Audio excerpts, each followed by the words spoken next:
So, hello. Bago simulan ng vlog na to, nais ko muna yung pakilala at magandang umaga sa inyong lahat. Oops, di na pala umaga. Hapon na nung tayo magising. Kasama ko dito ang aking aso. Magandang hapon sa inyong lahat. Ako nga pala si Francis Errol Valdez at isang engineering student. So dito makikita nyo, nag-aayos na tayo sa ating kwarto. Kasama ko ang aking pinakamamahal na aso dyan.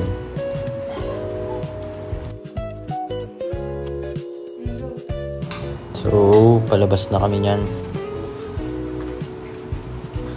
at mag-exercise muna ako diyan. Kunting warm up muna. Siyempre bagong gising tayo dyan, diba? So, papataihin ko din ang aking aso at papaihin. Tara, let's go!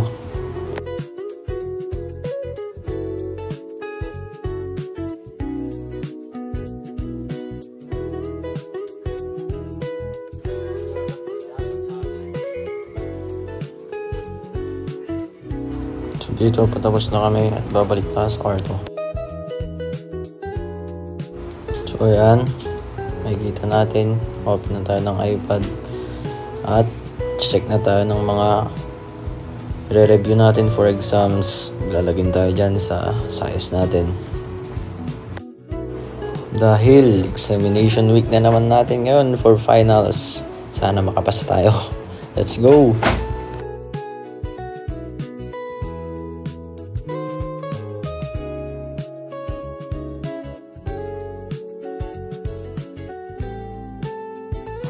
So ayun, pag-open na ng size natin, makita natin na pa-deadline na din pala ang final requirements natin sa ating G-Elective 2. So gagawin natin yan.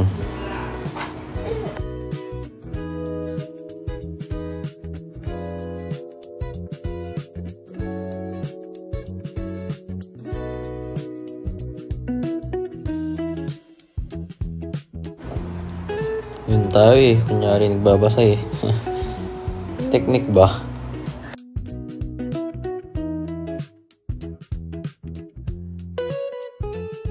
So dito nagsa-search na tayo ng mga step or yung magandang topic para sa ating personal vlog na magiging topic natin sa ating vlog. At dito nakaisip ako kasi nung mga nakaraan na-scam ako So ito ang magandang gawin natin para social media natin para makatulong pa sa iba. Kasi ginaya nila yung Facebook ko at kinuha yung mga larawan at ginamit ako para makapag-scam. So ngayon tuturuan ko kayo kung paano mag-lock ng profile para na rin sa ating mga privacy. Narito ang mga steps kung paano natin gagawin yan. Tara, let's go!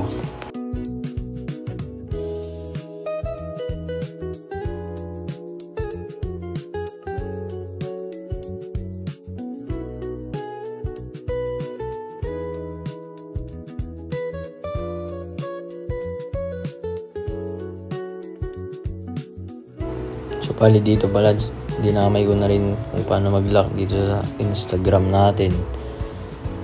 Kasi para mas maigi na rin. Tara.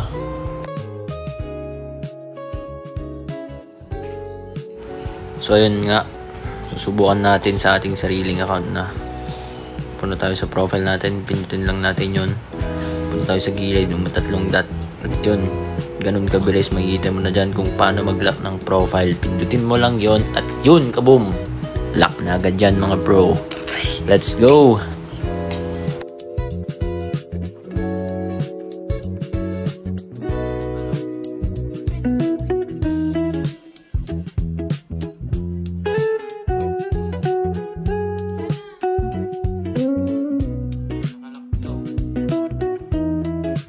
At yun nga, ginabi na tayo. So kakain na tayo guys. Pero habang kumakain, sinasamahan ako ni Ira. Ira nga pala ang pangalan ng aking aso.